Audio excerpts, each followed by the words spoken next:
limited by these GDP revisions. As a sterling bear, you'll be quite pleased about that?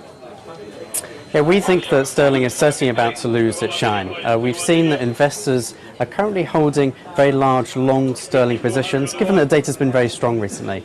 We think as going forward we could see some more disappointing data from the data. So next week we have the PMIs in particular. These have been very strong recently. We think if we get a pullback in these surveys, then we could see cable move lower going forward. But as far as you're concerned, it's the positioning which is the most stretched and therefore the main driver of lower pound, as you expect. Yeah, we run quite comprehensive positioning analysis called BNP Paribas FX Positioning Analysis, and this indicates that sterling is currently the most crowded position in G10FX. Okay, you say it's going lower. How much lower? We think we could see a move down to the low 150s, so around about the 153 area. And this will be a combination of sterling weakness, but also we think the US dollar has been oversold following last week's FOMC surprise. Well, that's quite a bold call in itself, but especially given that sterling's technical indicators, cable, they're looking extremely bright. The daily moving averages, the weekly moving averages, cable's above them all. Yeah, the technical indicators are quite mixed for sterling. You're right that we're trading above those moving averages. There's a medium-term bullish channel that cable's still trading in. There's a short-term bullish channel which we're just breaking out the lower side of.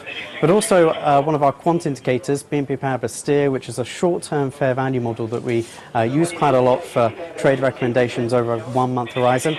This indicates that sterling is currently very overbought, so very much in line with that positioning analysis, and indicates that we should get a move lower in sterling back towards those low 150s over the next couple of months. Oh, okay, over the next couple of months. You're also, you've got a short trade recommendation out on the euro. Again, quite bold. You see it going down another 7 big figures. Yeah, we think that, again, the dollar is looking overbought against the euro. Also, we think the ECB is likely to remain very dovish and keep the door open to another LTRO payment. And we think that this is likely to keep the euro under pressure against the US dollar. Okay, down towards 128.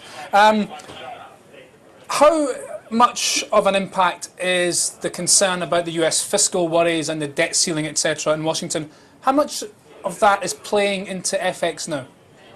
Well, we've seen very little so far in FX, but the fiscal issues in the US really split into 2 key dates.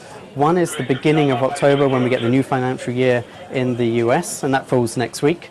And the second we think is potentially could have more importance on FX, and that's when the US reaches its debt ceiling. And that's likely to come in late October. So we think there's still some time for the market to move to pricing in these tensions and the potential brinkmanship that you get in the US political circles.